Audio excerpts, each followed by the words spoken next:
Indeed, the sovereign Lord never does anything until he reveals his plans to his servants, the prophets. Many startups and small enterprises will expand this year, leading to the rise and an increase in the number of young billionaires.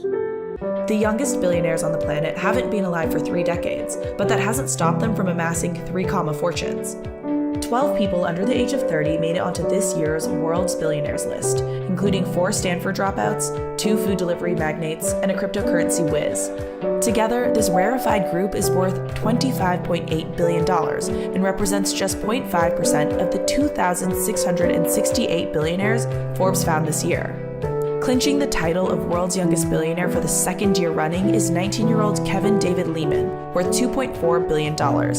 The list's only teenager inherited a 50% stake in the German drugstore chain DM Drogerie Market from his father, an early investor in the business, but neither are involved in its daily operations.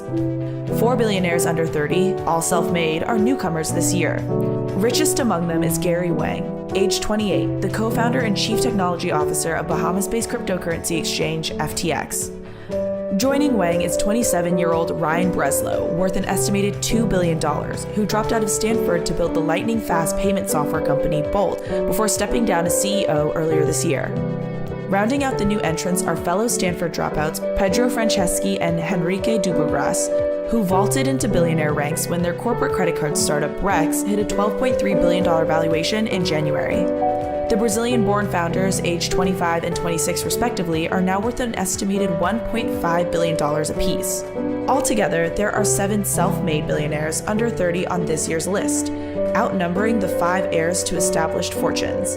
That's thanks in part to Stanley Tang and Andy Fang, both 29, who co-founded the food delivery app DoorDash in 2013. Their stakes were each valued at over $2 billion when the company went public in 2020, and while their stock has dropped off since then, the two are still worth an estimated $1.2 and $1.1 billion respectively. Austin Russell, who became the world's youngest self-made billionaire when his automotive sensor firm Luminar Technologies went public, has also seen his fortune slide. Now 27, Russell's net worth is down 1/3 to $1.6 billion. It's been a mixed year overall for this elite cohort. While there are 2 more billionaires under 30 this year than 2021, this group is collectively worth $3.7 billion less than last year's group, due in large part to choppy equity markets and Sam Bankman-Fried's graduation from the under 30 ranks after turning 30 in March. Bankman-Fried, co-founder and CEO of FTX alongside Gary Wang, was the richest 20-something last year, at an estimated $8.7 billion.